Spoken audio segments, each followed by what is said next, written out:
자녀들아, 와서 내 말을 들으라. 내가 여호와를 경외하는 법을 너희에게 가르치리로다. 생명을 사모하고 연수를 사랑하여 복받기를 원하는 사람이 누구뇨? 내 혀를 악에서 금하며 내 입술을 거짓말에서 금할지어다. 악을 버리고 선을 행하며 화평을 찾아 따를지어다. 여호와의 눈은 의인을 향하시고 그의 귀는 그들의 부르짖음에 기울이시는도다. 여호와의 얼굴은 악을 행하는 자를 향하사 그들의 자취를 땅에서 끊으려 하시는도다. 의인이 부르짖음에 여호와께서 들으시고 그들의 모든 환난에서 건지셨도다. 여호와는 마음이 상한 자를 가까이 하시고 충심으로 통회하는 자를 구원하시는도다. 의인은 고난이 많으나 여호와께서 그의 모든 고난에서 건지시는도다. 그의 모든 뼈를 보호하시며 그 중에서 하나도 꺾이지 아니하도다. 악이 악인을 죽일 것이라. 의인을 미워하는 자는 벌을 받으리로다. 여호와께서 그의 종들의 영혼을 속량하시나니 그에게 피하는 자는 다 벌을 받지 아니하리로다. 하나님의 은혜를 경험하거나 하나님을 만난 사람들에게는 세 가지의 특징이 나타난다고 합니다. 첫 번째는요, 하나님을 땡땡하고, 두 번째도 하나님을 땡땡하고, 세 번째는 하나님께 땡땡을 돌린답니다. 자, 이 안에 들어갈 단어가 뭐가 있을까요? 첫 번째는 뭘까요? 하나님을 경외한다. 틀리진 않는데 제가 원하는 답은 아닙니다. 하나님을 사랑한다. 틀리지 않지만 제가 원하는 답은 아닙니다.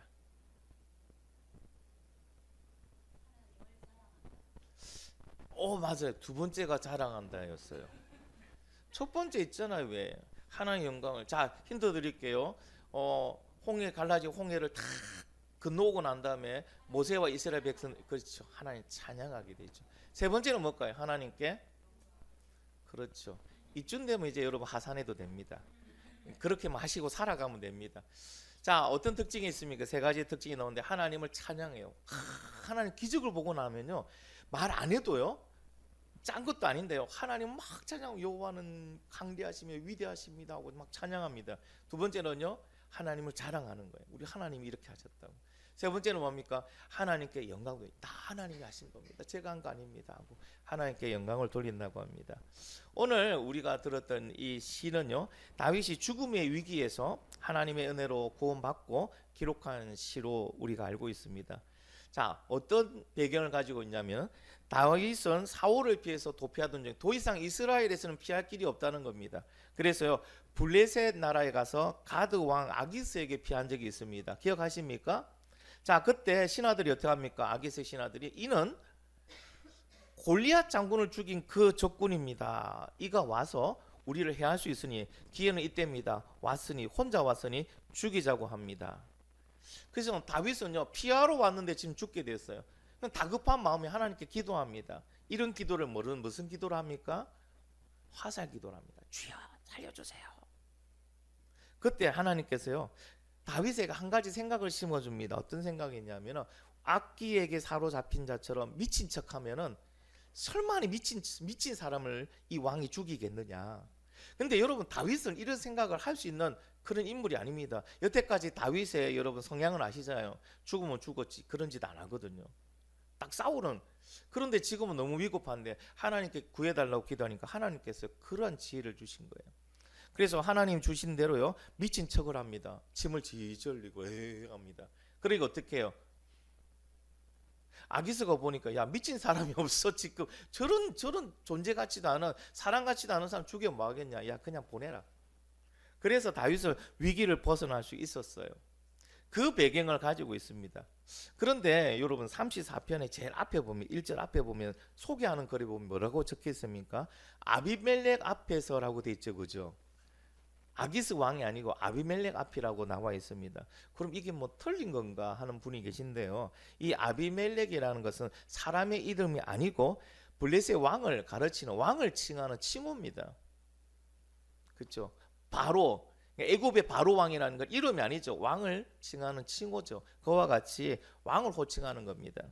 자, 어떻게 이렇게 기사회생한 다윗은 하나님을 경외하는 자에게 하나님의 은혜를 주신다는 것을 확신을 가지고, 그리고 듣는 청중들에게 앞으로 말하고요, 하나님을 경외하라고 이 시를 기록한 겁니다. 사랑하는 성도 여러분, 즐거운 날을 보내고 또 오래 살기를 원하시는 분들 마음에 오래 즐겁게 사는 거 너무 좋죠, 그죠? 그렇다면은 여러분, 오늘 다윗이 말하는 것처럼 하나님을 경외하는 법을 배우시기를 간절히 바랍니다. 다윗은 자신이 죽음의 때마다 하나님께서 그를 구원해 주셨던 것은 평소에 하나님을 경외함으로 하나님이 자신에게 은혜를 베풀어 주셨다는 것을 잘 알고 있습니다. 그래서 다윗은요, 오늘 청중은 안에 이렇게 얘기합니다. 여호와를 경외하는 법을 너희에게 가르치시리로다. 무엇보다 여호와를 경외하는 법을 배우란 얘기입니다. 여러분, 오늘 말씀을 통해서 하나님을 경외하는 법을 배우시고 하나님께 은혜를 누리는 그런 주님의 자녀가 되기를 예수님의 이름으로 축원합니다. 자, 그럼 제가 질문 하나 드릴게요. 여러분, 하나님을 경외하시는 분들 마음에 어떻게 경외하시죠? 어떻게 경외하세요? 구체적으로? 여러분, 우리는 하나님을 경외합니다. 하나님을 경외하신 분 하면 다 아멘은 해요. 근데 질문을 합니다. 어떻게 경외하세요? 물어봐요. 근데 예. 짜증 낼 때도 덜 내고,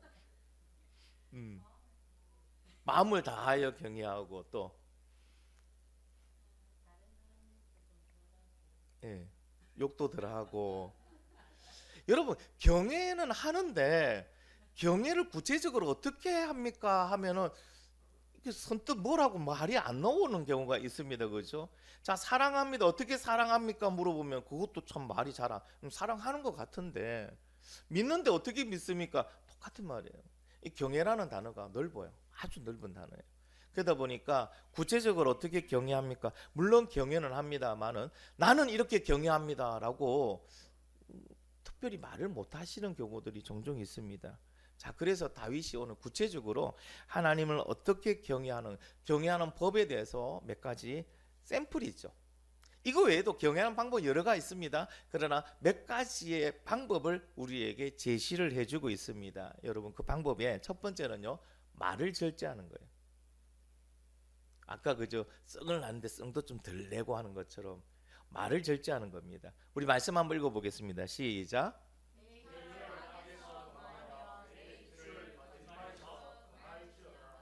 아멘. 그러니까 뭡니까? 입으로 나쁜 말과 거짓말하는 것을 하지 말라. 절제하라는 겁니다. 자, 구체적으로 그럼 어떤 말을 하지 않아야 될까요? 우리 한번 생각해 봅시다. 구체적으로 어떤 말을 하지 않아야 될 것 같아요? 부정적인 말, 또 비판하는 말, 불평하는 말, 또 남을 무시하는 말, 그죠? 또 어떤 말일까요? 거짓말도 있죠. 또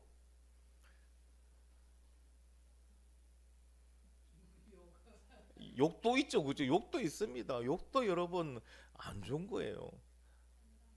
판단하는 말, 또 이런 것도 있어요. 때와 장소를 분별하지 못하고 하는 말. 이게 말은 나쁜 말은 아닌데 그때의 그 장소의 그 말은요 상처가 될 수 있다니까요. 그러니까 때와 장소를 분별하는 말을 해야 돼요. 또 어떤 말이 있을까요? 맞아요, 그죠? 또 어떤 말이 있을까요? 감정이 격해서 하는 말. 여러분, 참 특별히 이 경상도 분들도 무섭더라고요. 감정이 격해지면요 이제는 다시는 쳐다보지도 않을 것처럼 막 합니다. 그래갖고 내일 또 만나요. 그러니까 감정이 격할 때는 어떻게 해야 돼요? 말을 하지 말아야 돼요.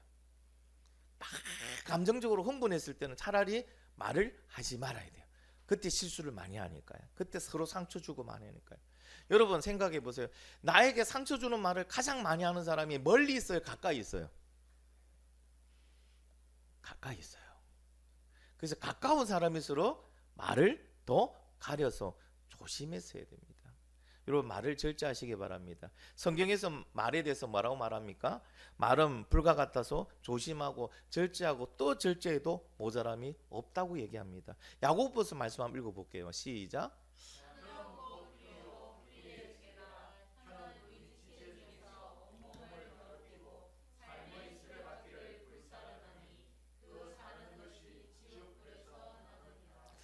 아멘. 혀는 곧 불이래요. 이 혀는 뭐예요? 말이 곧 불이라는 얘기죠. 불의 특징이 뭡니까? 한번 붙으면 다 탈 때까지 안 꺼져요. 그렇죠? 작년에 무슨 불들이 세계적으로 많이 일어났습니다. 우리 한국에도 일어났고요. 한번 불이 붙기 시작하니까 산에는 이건 어떻게 감당이 안 돼요. 우리 한국은 그래도 산이 작아서 그렇다지만은 외국 같은 데는요, 아마존 정글 같은데, 밀림 같은 데는 한번 불 붙으면요 끌 방법이 없습니다. 하나님이 비를 내려주지 않는 이상 끌 방법이 없어요. 그냥 탈 때까지 가는 거예요. 그러니까 어떻게 해요? 말이라는 것이 불과 같다는 겁니다. 실감나게 말씀하셨죠. 그래서 말은 어떻게 해요? 조심하고 또 조심하고 절제하고 또 절제해도 모자람이 없다는 겁니다. 하나님을 경외하는 방법, 첫 번째, 말을 절제해라.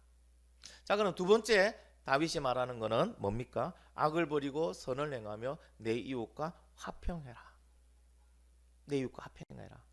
자, 여러분, 악을 버리라고 하는 이 말은요, 행동, 그러니까 외적으로 나타나는 악도 있지만 내면적으로 드는 생각의 악도 많아고요. 제거하라는 거예요. 버리라는 거예요. 우리는 행동으로 악을 안 하면은 괜찮지라고 생각하는데 내적으로 생각했던 악한 마음도 가지지 말라고 얘기하는 겁니다. 근데 여러분 재밌는 게요. 그 말씀하시는 본문에서 보면요. 악을 버리라고 할 때의 명령어가 있고요. 그 다음에 선을 행하라는 명령어와 화평을 찾아 따르라는 명령어입니다. 근데 악을 버리라는 명령어는 소극적인 명령어예요. 그리고 선을 행하라 그리고 화평을 찾아 따르라는 명령어는 적극적인 명령어예요. 왜 여러분 악을 버리라는 것에 소극적인 명령어, 오히려 우리가 생각하기에는 악을 버리라는 것에 적극적인 명령어를 사용할 것 같은데 반대가 됐을까? 그것은 이런 원리입니다. 선을 행하고 화평을 찾는 것을 더 적극적으로 하게 되면은 악한 생각을 쉽게 이길 수 있다는 거예요. 제가 언젠가 한번 그에 대해서 예를 들어 드린 적이 있는데 어떤 집사님이 음란물 중독에 빠졌는데 못 빠져나오는 거예요. 제자 훈련을 받고 기도할 때도 그때뿐인 거예요. 어느덧 자기도 모르게 앉아가 보고 있는 거예요. 지웠는데 또 보고 있는 거예요. 어떡하든지 뭐 갑자기 미친 사람 같아요. 알아서 찾아가 또 보고 앉아 있는 거예요. 한참 보고 있다가 현타가 오는 거예요. 내가 미친놈이지. 집사 돼가지고 이 나이 되게 뭐 하는 짓이고. 그래서 친구 목사에게 상담을 했어요. 뭐 다른 데로 못하니까 어떻게 해야 되니까. 친구 목사도 답답하니까 멘토되는 선배 목사님한테 이 사실을 가지고 상담을 했어요. 그러니까 그 목사님이 하시는 말은 이렇게 말하는 거예요. 음란물을 끊으려 하지 말고 하나님을 더 사랑해봐라는 거예요. 하나님이 기뻐하시는 이벤트를 많이 만들어 보라는 거예요. 왜 그러냐니까 음란물을 끊으려고 하면 할수록 음란물이 더 반항을 한다는 거예요. 저항을 한다는 거예요. 그러니까 나중에는 더 못 끊는 거예요. 자꾸 더 빠져드는 거예요. 그러니까 그거는 놔두고 볼 때 되면 봐. 놔둬 그냥. 대신 하나님을 더 사랑해봐. 하나님을 사랑한다는 게 하나님이 기뻐하는 게 뭔가를 자꾸 연구하고 그 이벤트를 자꾸 하라는 거예요. 자, 6개월 후에 이 음란물에 중독됐던 이 집사님, 이 친구가 어떻게 배냈는지 모르니까 친구 목사 전화를 해서 지금 보다 세상에 6개월 동안 한 번도 본 적이 없대요. 6개월 동안 하나님께 정신이 꽂히니까 하나님 뭐 기뻐하실까? 찬양하는 거 기뻐한다더라. 찬양하는 거예요. 하나님 어떤 거 기뻐하실까? 와, 하나님 말해 전도하는 거 기뻐하시. 하나님 이렇게 도와주는 거 기뻐하시지. 막 온 마음이 하나님이 기뻐하는 게 뭘까를 생각하다 보니까요. 내 마음속에 음란물을 보고자 하는 마음이 들지를 않더래요. 그래서 완전히 음란물 중독에서 빠져나왔답니다. 이게 뭡니까? 적극적인 명령어와 소극적인 명령을 두신 이유예요. 그래서 여러분 우리가 악한 것을 버리고 막 악한 마음 버리겠다 막 거기에 집중하다 보면은 그것도 못 버리고 선한 일도 못하고 화평도 찾아 따르지를 못한다는 거예요. 그러니까 하나님께서 우리에게 지혜를 주십니다. 뭐라고요? 선한 일을 하는 거와 화평을 찾아 따르는 거야 더 적극적으로 해라. 그러면 네 마음속에 이 악한 마음들은 떠나간다는 거예요. 할렐루야. 그렇기 때문에 여기에 적극적인 명령을 주셨어요. 그러면 왜 악을 버리고 선을 행해야 될까? 그 이유에 대해서도 16절에 얘기합니다. 같이 한번 읽어보겠습니다. 시작.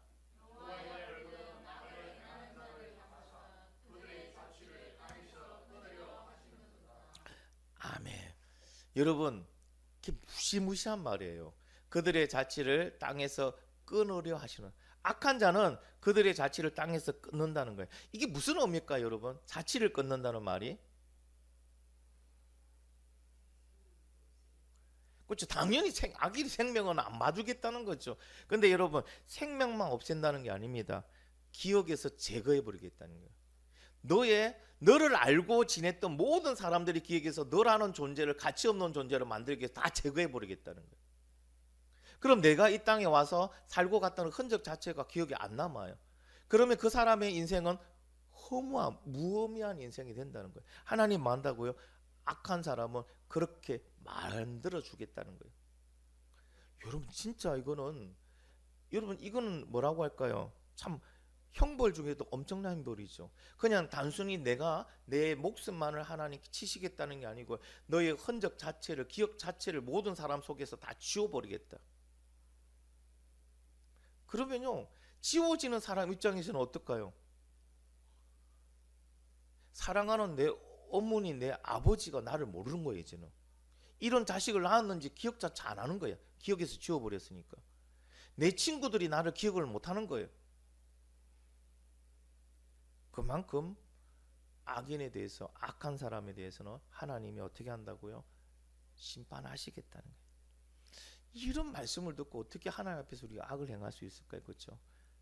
여러분, 하나님을 경외한다는 것은 그냥 앉아서 막 형식적으로 말씀으로 찬양하며 거룩한 표정 짓는 게 아니고요.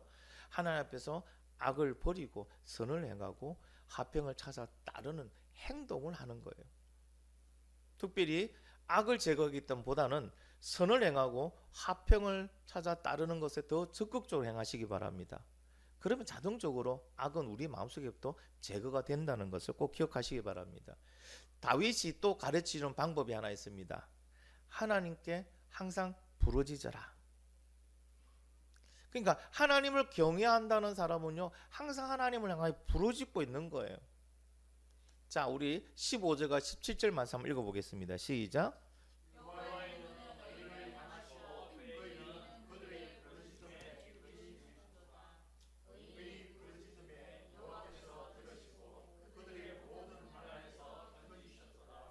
아멘. 여러분, 하나님을 믿는다는 것은 구체적으로 무엇을 믿는다는 거예요? 그렇죠.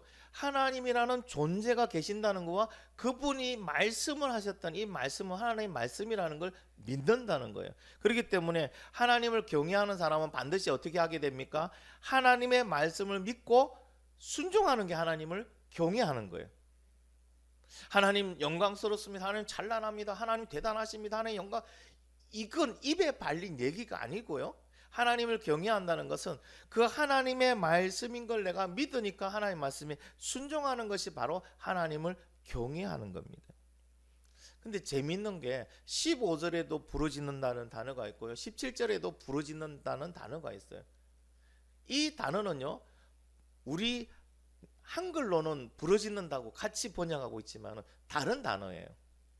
15절에 사용한 단어는요, 왜 부러지질 때도 있잖아요. 막 겉으로 큰 소리 못 내는데 안에서부터 막 한이 되어서 막 하나님께 간절하게 막 부르짖는 거 있잖아요. 누구예요? 한나가 기도할 때. 한나가 기도한 것도 부르짖는 기도예요. 간절함으로 막 속에서부터 그냥 입 밖으로 나오지 못하는. 그 다음에 17절에 부르짖는다는 건 우리가 아는 부르짖는 거예요. 큰 소리로 막 부르짖고 기도하는 거예요. 그래서 여러분, 하나님께 항상 부르짖어라, 부르짖고 기도하라는 거는 어떻게 하라는 거예요? 속으로 간절함을 가지고 막 속으로 해도 되고요. 여러분, 큰 소리 내도 된다는 거예요. 어느 게 더 기도다운 기도다 그런 건 없습니다. 그러나 15절의 부르짖음과 17절의 부르짖음에 공통점이 있습니다. 뭘까요? 그렇죠. 응답하신다는 건데 기도하는 사람의 마음의 공통점은 간절합니다. 그러니까 간절하면요, 속으로 하더라도 부르짖게 되고요. 소리 내오더라도 부르짖게 되더라. 그러니까 기도를 어떻게 하라는 거야? 하나님 앞에 간절하게 해라. 그러니까 하나님께서 약속하셨잖아요. 간절히 나를 찾는 자 내가 만나주겠다. 근데 기도에 간절함이 없으면은 하나님 그 기도에 응답을 갖다가 물론 듣긴 하시겠지만 우리 마음에 간절함이 이를 때까지 하나님 응답은 잠시 멈추고 있는 거예요. 여러분 기도하실 때 이런 부르짖음이 있는 기도가 되기를 바랍니다. 하나님을 경외한다는 것은 하나님과 관계가 이렇게 항상 부르짖을 수 있는 관계가 되어 있다는 거예요. 그게 하나님을 경외하는 겁니다. 그래서 여러분 기도할 때 좀 조용히 하면 좋겠는데, 또 어떤 사람은 좀 막 부르짖으면 좋겠는데, 답은 없습니다. 나쁜 건 아니고요. 그러나 여러분 어쨌든 간절함으로 기도하면요, 옆에 사람이 어떻게 기도하든 별 신경이 안 쓰여져요. 여러분 간절함으로 기도해 보신 적이 있잖아요, 그렇죠? 그러면요 옆에서 뭘 하든 어떻게 하든 별 신경이 없어요. 나는 내 기도하기 바빠요. 하나님 바라보고 내 기도하기 바쁩니다. 내가 기도하는데 다른 사람이 신경이 써있어 기도를 못한다? 그럼 내가 지금 하나님께 간절하게 기도하지 않는 거예요. 그럼 다시 마음을 딱 다잡고 하나님 앞에 기도할 때 하나님 간절하게 할 수 있게 도와주세요. 하나님만 바라보고 온전하게 간절한 마음으로 기도할 수 있게 도와달라고 우선 다시 기도해야 되거든. 기도 준비를 위한 기도를 다시 해야 돼요. 자, 그 다음에 또 우리에게 말씀하는 거는요, 마음이 상한 자와 통회하는 자가 되어라. 하나님을 경외한다는 거는요, 마음이 상한 자가 되고 통회하는 자가 되는 거라고 얘기를 합니다. 18절 말씀 읽어볼게요. 시작.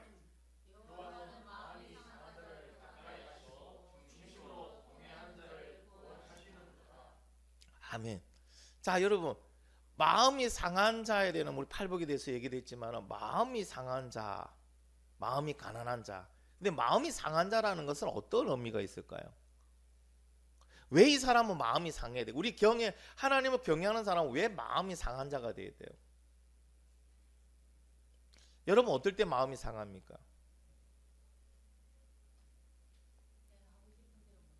하고 싶은 대로 못할 때. 맞아, 속상하지. 우리가 말하는 게 속상한다고 얘기하잖아요. 근데 여기서 마음이 속상하다는 거는요, 나의 과거의 잘못된 행실, 모양, 연약함, 나의 죄성을 깨닫고 주님 앞에 내가 더 뭐라고 합니까? 더 주님에 가까운, 주님이 원하는 모습으로 못 되어 드리는 게 마음이 상하는 거예요. 여러분 이해하시겠어요? 주님의 기준이 내가 되고 싶은데 나를 뒤돌아보니까 나는 너무나도 연약해, 나는 너무나도 허약해, 나는 너무나도 아직도 많은 죄 속에서 살고 있어. 그런 나의 모습을 보니까 마음이 찢어지듯이 아파요. 그런 이 마음을 들고 어떻게 하나님 앞에 나가는 거예요? 여러분 통회하는 자는 뭘까요? 나의 잘못을 느끼고 애통하는 거예요. 내가 왜 이런 죄 속에서 아직도 못 빠진다고, 왜 나는 이런 죄를 자꾸 하나님께 지어서 하나님의 가슴과 마음을 아프게 하느냐. 이게 통회하는 마음이에요. 그러니까 마음이 상한 자와 통회한다는 것은 같은 의미죠, 그죠? 같은 의미예요. 자, 이런 인물이 성경에 모델로 있습니다. 누가 있을까요? 하나님 앞에 나갈 때 마음이 상한 자, 통회하는 마음으로 나오는 사람이 있었어요. 누구예요? 그 사람이 기도할 때 모습이에요. 비교됐죠. 누구와 누가 비교됩니다. 바리새인의 기도와 누구의 기도죠? 세리의 기도예요. 세리가 이와 같은 마음으로 나오는 자였어요. 그러니까 세리는요, 바리새인들은 다 꿇어 앉아 하늘을 대서 하나 다 이렇게 기도하죠. 세리는 어떻게 기도합니까?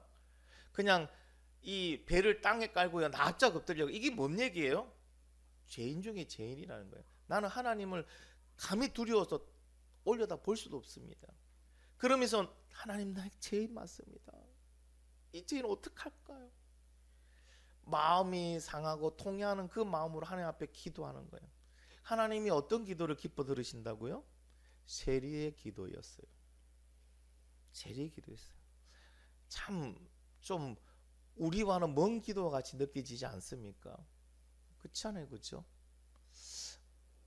예수 그리스도를 처음 영적으로 전인격적으로 만났을 때는 우리도 이렇게 마음이 상한 자, 통회하는 자의 마음으로 기도했어요, 그죠? 하나님께 나왔어요. 그런데 어느덧 보니까 조금 생활이 이제 예수 믿고 이제 그래도 바뀌고 바로 사니까 이제 이런 마음들이 많이 사라진 것 같아요. 이 마음들이 점점 사라지면요, 이제는 당연하게 생각합니다. 내가 하나님 앞에 나오는 게 당연하고 기도하는 거 당연하다는 거. 왜? 내가 의인이라는 거예요. 근데 진짜 의인입니까 우리가? 여러분 한번 우리를 뒤돌아볼까요? 우리가 진짜 의인 맞아요?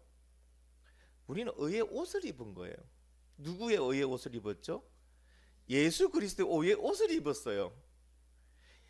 이렇게 생각하시면 돼요. 1년 내내 모욕 한 번 안 하시고 씻지도 않은 사람이요, 깨끗한 옷만 입었어요. 그럼 겉으로 보기에는 깨끗해 보입니까? 아니면 더러워 보입니까? 그렇죠, 깨끗해 보이죠. 겉으로 보기에는. 왜? 깨끗한 옷을 입고 있으니까. 근데 이 옷 벗으면 어떻게 돼요? 더러운 그대로예요. 아직 더러운 그대로예요 우리는. 할렐루야. 그렇기 때문에 우리는 의의 옷을 입은 존재라는 거 꼭 기억하시고, 여러분 항상 하나님께 마음이 상한 자 통회하는 그런 심정으로 나오시기를 간절히 바랍니다. 그때 하나님은 그에게 뭐 한다고요? 하나님께서 더 큰 은혜와 사랑과 긍휼의 여러분 은혜를 계속 베풀어 주시는 거예요. 자, 이제 우리는 다윗이 말하는 경외하는 법에 대해서 배웠습니다. 4가지를 배웠습니다. 한번 복습해 볼게요. 첫 번째는 뭐였어요? 그렇죠, 말을 절제하라. 두 번째는 뭘 버리고 뭘 행하며 무엇을 해야 됩니까? 세 번째는요, 항상 하나님께 부르짖어야 돼요. 네 번째 마지막은요 뭐였어요? 그렇죠, 마음이 상한 자와 통회한 자로 서라는 겁니다. 끝까지 마음이 상한 자, 통회한 자로. 자, 그리고 우리가 하나님을 경외하며 살기 위해서는요, 반드시 3가지의 사실을 꼭 믿어야 돼요.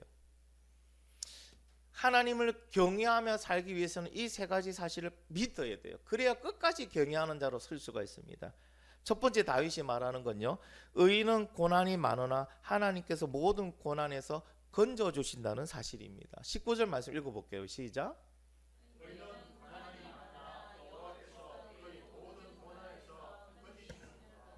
아멘. 여러분 여기서 말하는 의인이 뭡니까? 내 행위로 진짜 의인이라서 의인이라 칭받는 사람이 아니면은 의인이라 칭해 주신 분이, 의인의 옷을 입혀서 의인으로 만들어 주신 분이. 그렇죠. 예수님의 거룩한 의의 옷을 입고 의인이라고 불러 주신 의인이에요. 그렇기 때문에 이 뭐예요? 하나님을 경외하는 사람이에요. 자, 하나님을 경외한다고 해서 고난이 없다? 아니요. 오늘 본문의 말씀은요, 의인은 고난이 많다고 얘기합니다. 의인으로 살아간다는 거, 하나님을 경외하며 살아간다는 건요, 고난이 많을 수밖에 없어요. 왜? 그것을 싫어하는 사탄이 방해하기 때문에. 여러분 얘네들은요, 우리가 생각을 하는 그 이상으로 우리를 공격해 옵니다. 어떨 때는 생각지도 않았는데 훅 들어옵니다. 갑자기 들어오기도 합니다. 그러나 한 가지 사실을 기억하면, 이 사실을 믿으면 그 고난이 두렵지 않습니다. 무엇입니까? 고난 가운데 건져주신다. 모든 고난 가운데서 건져주신다. 하나님을 경외하며 사는 의인들은 모든 고난에서 하나님이 건져주신다. 할렐루야. 이 사실을 믿어야 돼요. 이 사실을 못 믿으면 우리는 고난 앞에서 고개를 숙입니다. 타협을 하게 됩니다. 도망을 가게 됩니다. 그러나 이 사실을 믿는 사람은요, 고난이 와도 두려워하지 않습니다. 타협하지 않습니다. 도망가지 않습니다. 고난 앞에 당당하게 섭니다. 그리고 외칩니다. 모든 고난에서 건져주시는 하나님이 나의 아버지다. 할렐루야. 두 번째 기억해야 될, 아니 믿어야 될 사실은요, 하나님을 경외하는 자에게는 부족함이 없다는 사실입니다. 9절 말씀 읽어보겠습니다. 시작.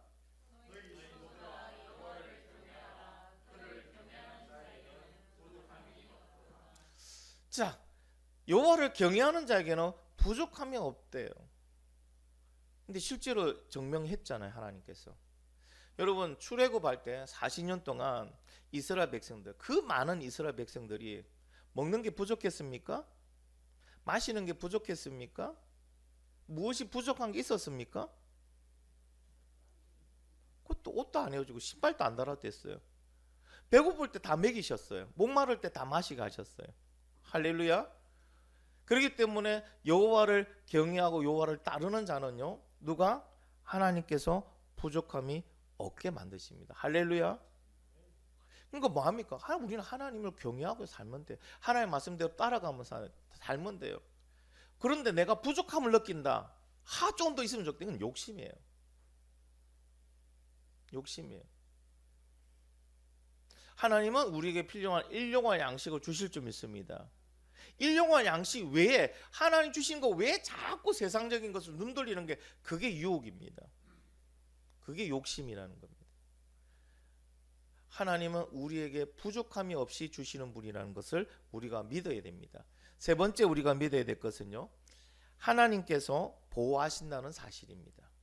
자, 한번 말씀 읽어볼게요. 시작.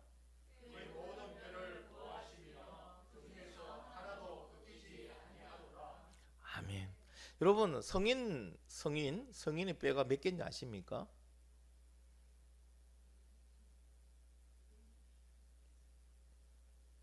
261개보다는 적습니다. 200까지는 맞고요, 206개입니다. 뼈 많죠, 그죠? 그 뼈 하나하나를 보호하시고 하나도 끊기지 않게 만들어주신다. 얼마나 우리를, 여러분, 철저하게 보호하신다는 말씀일까요? 그 뼈 하나도 끊기지 않게 하신다는 거예요. 여러분, 하나님을 경외하는 사람은요, 하나님이 이렇게 우리를 보호해 주십니다. 할렐루야. 그래서요, 우리는 뭐 하면 됩니까? 하나님을 믿는 사람은 하나님을 경외하며 살면 됩니다. 이스라엘 백성들이 뭐 했으면 됩니까? 하나님을 경외하고 하나님 믿으면 됐어요. 나머지는 하나님 책임지시는 거였어요. 가나안에 들어가서도 뭐 했으면 됩니까? 하나님을 경외하고 하나님을 잘 섬기면 됐어요. 나머지 부족한 건 하나님 다 해주시고 보호해 주시고, 그렇죠? 하나님께서 다 해주셨을 건데 그들이 뭐 하지 않아서? 하나님을 경외하지 않음으로, 우상을 섬김으로 하나님이 그들에게 환난을 주셨어요. 그들이 약해서가 아니었다는 거예요. 그리고 또 하나 놀라운 사실이 있습니다. 우리는 이미 하나님이 값을 지불하고 사셨다는 사실이에요. 어떤 값입니까? 죄의 값을 지불하고 사셨어요. 우리 22절 말씀입니다. 같이 한번 읽겠습니다. 시작. 여호와께서 그의 종들의 영혼을 속량하시나니 그에게 피하는 자는 다 벌을 받지 아니하리라. 아멘. 여러분, 죄의 값은요 얼마일까요? 성경에 상징적으로 나와 있습니다. 죄의 값에 대해서 얼마일까요? 그렇죠, 1만 달란트. 1만 달란트는 현 시점에서의 가치로 따지면 얼마라 했어요? 6조. 여러분, 6조라는 금액이 중요한 게 아니고 1만 달란트라는 건 뭘 상징합니까? 사람이 갚을 수 없는 돈이라는 거예요. 내가 갚을 수 없는 돈, 나의 죄값은 내가 감당할 수 없는 거예요. 인간이 감당할 수 없는 게 바로 죄값입니다. 그것을 누구의 목숨으로 대신 치렀습니까? 그렇죠. 예수 그리스도의 피값으로 대신 지불하고 우리를 사셨어요. 그리고 뭐합니까? 우리의 그 죄값을 탕감해 주셨어요. 없애 주셨다는 거예요. 믿으시면 아멘. 이 얘기는요, 우리가 하는 거 봐서, 너희들이 노력하는 거 봐서 우리를 구원해 주신다는 게 아니고 이미 구원해 주셨다는 거예요. 할렐루야. 내 빚이 1만 달란트가 있는데 네가 하는 거 봐서 내가 몇 프로 탕감해 줄게, 몇 프로 이게 아니고요, 불쌍히 여기시고 네가 갚을 수 없다는 것을 아시고 어떻게 해요? 다 내가 안 갚아도 된다고 탕감해 주신 거예요. 이게 구원의 은혜입니다. 할렐루야. 이미 우리는 구원받은 자입니다. 이제 구원받은 자로서 우리가 당연히 해야 될 것은 하나님을 경외하며 살아가는 일입니다. 구원받은 자만이 뭐 한다고요? 하나님을 경외하며 살아가는 거예요. 그래서 다윗은 평소에 하나님을 경외하며 살았고, 하나님을 경외하는 자에게 하나님은요 주시는 은혜를 주셨어요. 다윗은 그것을 체험하고 누리고 살았기 때문에 청중들을 향하여 뭐합니까? 하나님을 경외하라고 얘기를 하는 겁니다. 그리고 하나님을 경외하는 법에 대해서 가르쳐 준 겁니다. 사랑하는 성도 여러분, 하나님의 구원의 은혜를 받은 저가, 여러분이 이제 하나님을 경외함으로써 하나님이 예비해 놓으신 그 경외에 대한 축복과 은혜를 누리고 그것을 전하는 그런 복된 인생이 되기를 예수님의 이름으로 축원합니다. 우리 같이 한번 기도하겠습니다.